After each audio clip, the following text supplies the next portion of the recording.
vans. In one case, a van was picked up by police and people arrested at the access to a major bridge. The van was filled with explosives, and the two people in it were Israelis. In Bergen, New Jersey, same day, a van with several people in it had set up cameras. Before the first plane hit, they were filming the Twin Towers, and they were celebrating. High fives. It was a good thing for them. Residents called police. Police arrested them. All five were Israelis. What intrigued me, in addition to angering me, was that within days, all of these reports disappeared from the media. Most Americans don't know that a third building went down at the World Trade Center. Most have never heard about the secondary explosions reported by CNN, ABC, Fox, and others at the foundation of World Trade Center 1 and 2. None have ever heard about the vans. So I began looking at this very carefully, and one of the things that I began looking at was just what would it have taken for a special operations group of any particular nationality to have done 9/11, either by having taken control of the operation we have been told about, of the 19 named Arabs on 4 planes, or having run a parallel operation where you have 4 planes being hijacked, but there is another operation being done with those in concert. And I picked up 3 particular factors that would need to be taken into account. One was motivation, a second was expertise, and the third, the critical one, was access. Now, when it came to motivation, it's probably a very sad commentary on where we are in the world today, that there are an awful lot of countries and groups out there in the world that have either real or contrived reasons to hate America. It wasn't that way when I was a young man, but then many things weren't the same way now as they were when I was a young man. But almost all of the groups and countries that might want to do this only had a negative reason for doing it. They wanted to hurt us. The Israelis had a positive reason, and it's one that a number of their supporters had talked about from the 1990s on up, and what was called the Project for a New American Century, whose members included, by the way, later Vice President Richard Cheney, later Defense Secretary Donald Rumsfeld, and many of the so-called neoconservatives, most of them Jewish, but not all, who came into the first Bush administration.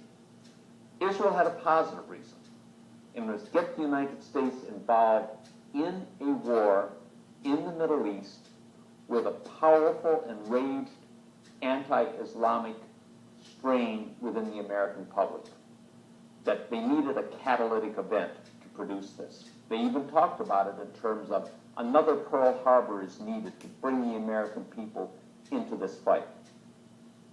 The second was expertise.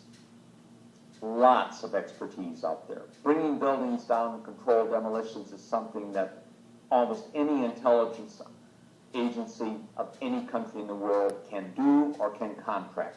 There are many private agencies that do this. But one thing is absolutely clear.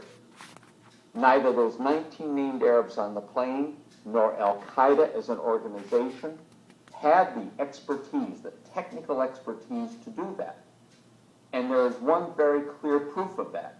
If Al-Qaeda and its affiliates had had the ability to wire even one building for a controlled demolition at the World Trade Center, much less all 3 of them, the so-called green zone in the heart of Baghdad would have been a pile of rubble. And it wasn't. But the last is access. The World Trade Center security was an Israeli-owned company. Security at all 3 of the airports from which the 4 aircraft on 9/11 departed, ICTS, was an Israeli security company. That security company, by the way, also had security at the airports in Paris and Amsterdam later, from which the so-called shoe and underwear bombers departed. The security company at the World Trade Center had 24/7 state-of-the-art electronic surveillance and foot patrols. Wiring a building for a controlled demolition, and I must confess here, this is not my specialty. I have heard what people who do this for a living have said about it, but it is not my specialty. But the description of it in the video of Danny Jawenko that I mentioned to you is a very good one on this. And he described it in which if you needed to do it in a few hours, you would need 30 to 40 people, fewer if you had more time, cutting open the walls, literally cutting open the walls, all the way around the building, implanting the explosives, running detonator cord and cable, wires to put them to a control system, coordinating all of this activity.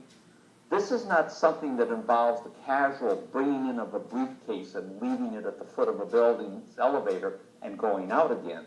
This is extensive work, and it would require the type of extensive sustained access that could not go unremarked by the security forces in place on this.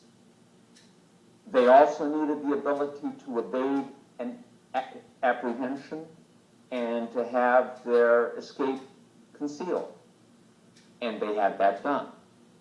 All of the Israelis who were apprehended in those vans were later released in about 2 months at the direction of Michael Chertoff, then the second director of Homeland Security, dual U.S.-Israeli national. There is no mention of them in the mainstream media, which is largely Zionist-owned. All of the major networks, all of the major national newspapers, all 3 of the weekly news magazines, all of the major political journals, most of the major publishing houses. It simply didn't happen. The only thing that happened on 9/11 that was discussed in the media, that have been accepted by the government, that was described in the 9/11 Commission, are 19 named Arabs on 4 planes bringing down 2 buildings. And the rest of it, in Orwellian terms, has become a non-event and a non-story. And you know, since you just pointed to the 9/11 Commission report, there's an understanding that the primary motivation for 9/11 was U.S. support for Israel's brutal oppression of the Palestinians, also conveyed in the 9/11 Commission report. I guess my question is, how are these 2 incidents, or theories, so to say, related? And, you know, there are those that will brush off your argument as a conspiracy theory. Are you concerned? I don't think that's so much of a conspiracy theory. I was smiling when you said that, because to tell a bit of a story on this, back in the early 80s, when I was in Washington at the Center for Strategic and International Studies, one of our visitors for a luncheon talk was a young gentleman then named Francois Heisbrugh,